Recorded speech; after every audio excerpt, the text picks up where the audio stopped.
What's going on, everyone? I'm just a typical average American here today to react and learn about the top 10 scariest Canadian urban legends. Now, usually Americans, like myself, really associate Canada with just being a nice, kind of down to earth, pleasant place. The people are kind and friendly. So, to discover that there's no less than 10 scary Canadian urban legends just makes me feel like I don't know what's real anymore. And honestly, joking aside, I'm pretty interested to learn about what these Canadian urban legends are. Are they actually well known in Canada? Are they super niche? Are they actually scary or just disturbing or something? I don't know. When I think about urban legends in America, the boogeyman, the Loch Ness monster, Bigfoot. I mean, I mean, if you ran into Bigfoot, I guess it could be scary if he's smacking you with his big hairy arm or something. But Bigfoot aside, I'm pretty curious what Canadian urban legends are even about and all that. So, with that being said, let's take a look. I'm from England, but I live in Canada, and I love it. It's a very big place with a history that spans back thousands of years. From the cities and towns that hug the American border to the frozen wastelands that touch the Arctic, Canada has produced many unique stories. Some of them... That's true.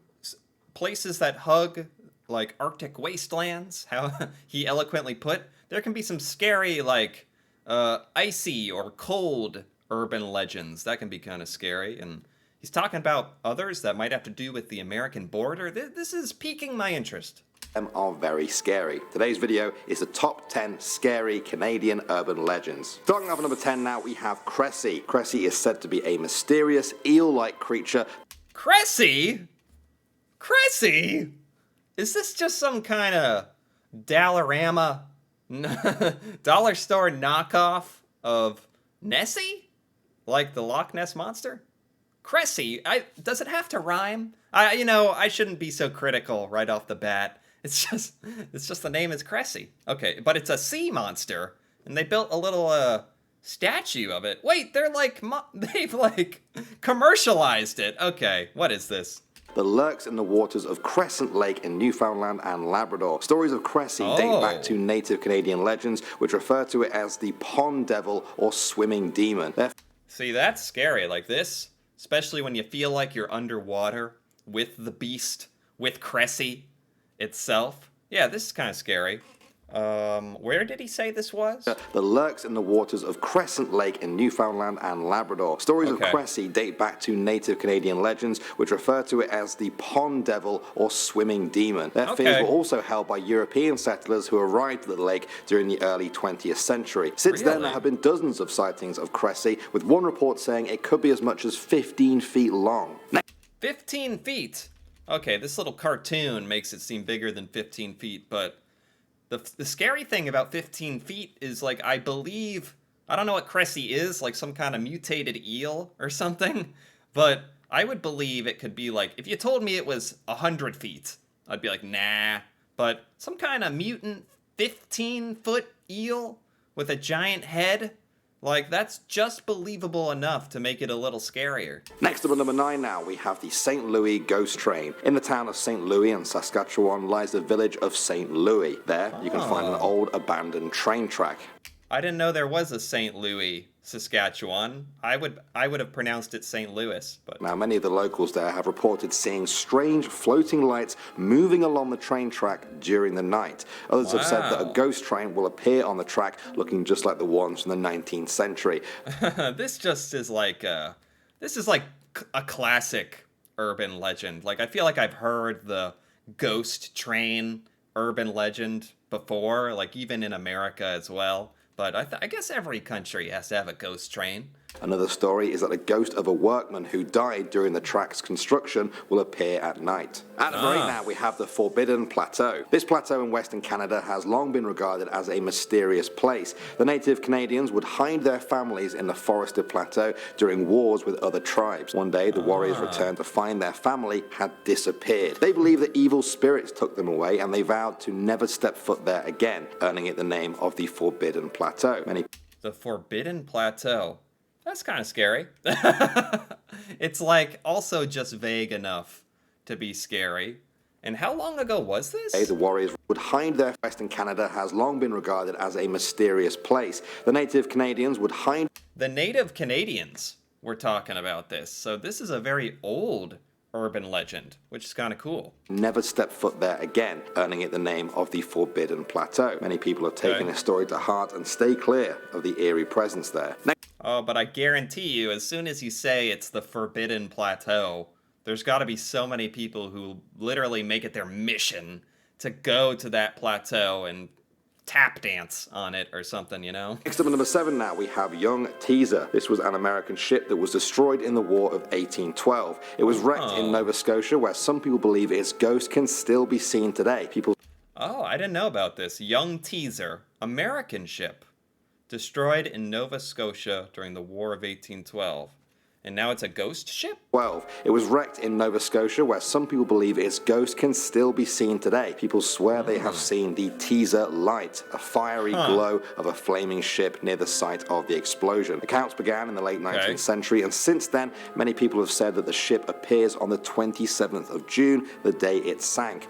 Oh, I like this. This is like classic. All right, I like the mixture of urban legends that they're talking about. There's like some that are very clearly probably not so true, like like a ghost train or something. Or it might, you know, if I get hit if I cross the tracks in Saskatchewan and get ran over by a ghost train, I deserve it because I'm saying it's probably not true. But then other stuff like Cressy, which might be true.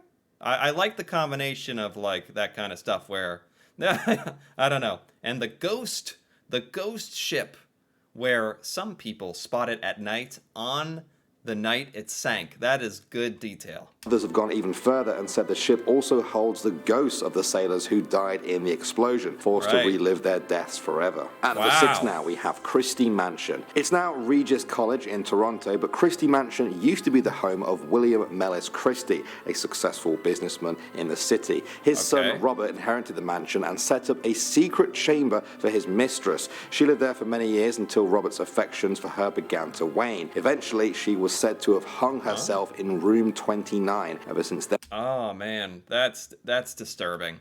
Yeah. Doesn't it when people die in houses like this, is this a mansion, I think? Yeah, Christie Mansion. It like makes the price of the house go down. So what I'm saying basically is this is a fantastic opportunity to buy a mansion. No. I don't know. This is just disturbing, like someone hanging themselves because their husband, was it? Or just lover stopped paying attention to them? Then people have said the room is cursed. Legend says that if you enter room 29 by yourself at night, the door will swing shut by itself and you'll be trapped there forever. I mean, I would just find it disturbing to be in a room where I know someone died in a living, like in a residence, like a house or mansion or something. That would be, so even if this urban legend is not true, there is some sort of like visceral physical reaction I think it evokes for a lot of people, just hearing the story and whatnot.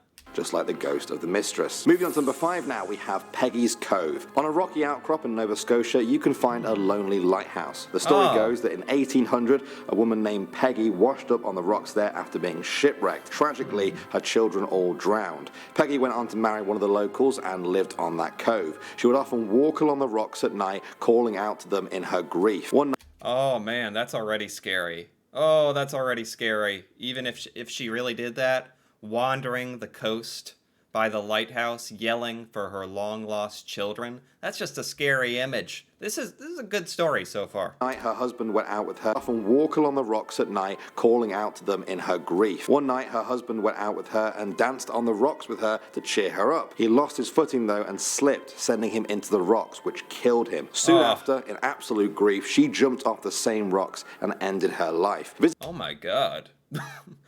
Okay, I feel like we've turned the corner and the stories are getting more and more intense. Someone hung themselves in a room. At first it was, haha, Cressy is gonna come up and bite your ankle. Then it was like ghost trains and ghost ships. Then someone hung themselves. And now we got people dancing on the rocks to their death. And, yeah. Visitors swear that on a dark, stormy night, you can see the ghost of a woman in a blue dress standing at the edge of the rocks, ready to jump. Next up, okay, that was actually a pretty good story, honestly. I would think, because I think I've seen that lighthouse, or like an image of that lighthouse before. If any of these urban legends are known to Canadians at large, I would think the Peggy's Cove one would be the most famous. Just because I feel like even I have heard or seen that lighthouse. At number 4 now we have John Troyer. By all accounts, he might be the closest thing Canada has to a witch hunter. He was born into an Amish family in America before relocating to Ontario in Canada. He was a doctor who was terrified of witches. Legend says that he would stalk witches in the woods there until they led him to their den. He would then steal their broomsticks for personal transport. He would also... What?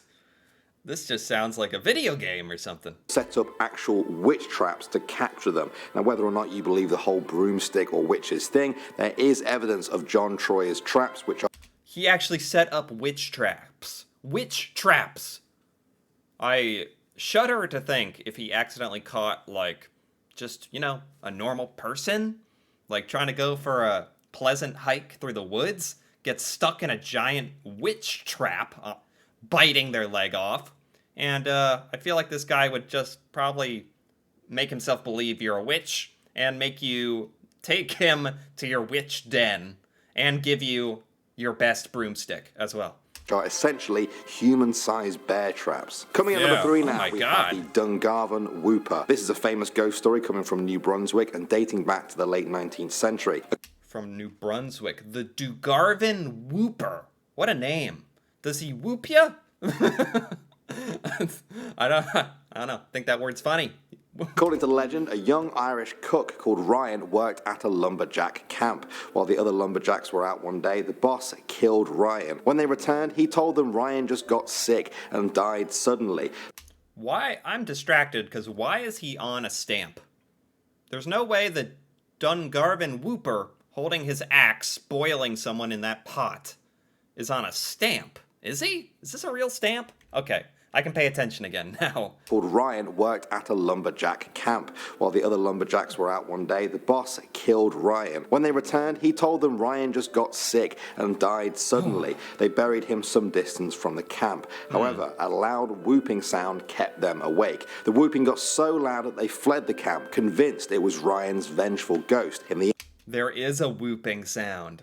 There is whooping involved in this. This is scary. Since then, many people have reported the whooping sound that can be heard in the woods. Oh, that's good. Like, what is a whooping sound? Whoop, whoop. Like, what is a whooping sound? I'd be running too if I heard that in the middle of the night as well. This is a good urban legend. As Ryan seeks vengeance on the living. Next up, number 2 now, we have the legend of Rose La Tulipe. This is a French-Canadian legend that dates back to the 18th century. There are more than 200 different versions of the legend, but they mostly share the same theme. Rose La Tulipe was a young girl who loved to dance. On the night of Mardi Gras, a stranger appeared at her house and danced with her until midnight. At that moment, he was revealed to be the devil. She tried to escape, but it was too late. The devil took Rose back to hell, where she remains to this day, dancing with her at his whim. And man, that's... Is it weird that my first thought is that's not very fair? She just liked to dance. She's just at a party dancing. Bam! The devil shows up. Devil shows up, drags you back to hell. Now you gotta go dance in hell forever. I don't know, did she do something wrong? Or that's the legend of Rose La Oh, how do you pronounce this again? Legend that dates back to the 18th century. There are more than 200 different versions of the legend, but they mostly share the same theme. Rose Latalipe was... Rose Latalipe. That is scary. Scary. I think the most disturbing part is how you can just be living your life and the devil just shows up and dances with you. Dancing with her at his whim. And finally, number 1 now, we have Oak Island. Legend says that treasure can be found on Oak Island in Nova Scotia. Since the 19th century, people have been convinced the treasure there includes the likes of Marie Antoinette's jewels and even missing Shakespeare manuscripts. Oh, is this just, right, not all urban legends have to be terrifying and deadly. Although these are supposed to be scary urban legends, this is about treasure. Finally, something a little, little uplifting, a little fun. Find the treasure on Oak Island. That's cool. A number of people have died trying to search for this treasure. The legend began with a description. Oh, there you go. As soon as I want there to be some positivity, it's like, no, many people have died trying to find this treasure. Of a large pit, which seems to be man-made. It's almost 200 feet deep at one point and has been protected by booby traps which have killed a number of explorers. There are even underground channels that lead to the beach over 500 feet away. Who built this? Why is this so elaborate? This is like... So people really have died looking for this. From booby traps, though. Not from their own, tripping over their shovel and hitting their head. From like, someone created something to protect this treasure? Or at least that's what it looks like. Treasure hunters are convinced that all of this must have been built to hide treasure from hunters hundreds of years ago. Alright guys, well that's another video for... Right, that's what treasure hunters are convinced. I'm convinced that there's something going on in Oak Island. Okay. Our Urban Legends series. What country would you like to see me do next? Thank you. Okay, that is it. That is it. That was by Most Amazing Top 10. And I enjoyed that. That was actually a nice mix of like scary, some like actually gory and violent and death, and then a little bit of fun with some treasure until people died horribly getting the treasure. But what do you expect? That's honestly what I would have wanted when, deciding to learn about scary Canadian urban legends. So I think on the whole, I enjoyed this. I hadn't heard any of these before, and I'm wondering how well known these are in Canada, especially Cressy. How well known is Cressy? I hope. Cressy has her own. Oh, where is it? Like statue, the Loch Ness of Newfoundland, and has a statue. So actually, I warmed up to Cressy a bit by the end of this, so that's nice. Anyway, if you enjoyed this as well, feel free to give this video a like or leave a comment. And if you're interested in more videos like this, me reacting to Canada and Canadian culture and just stuff in Canada I've never learned about, feel free to subscribe for more. And until then, thanks for watching and see you next time.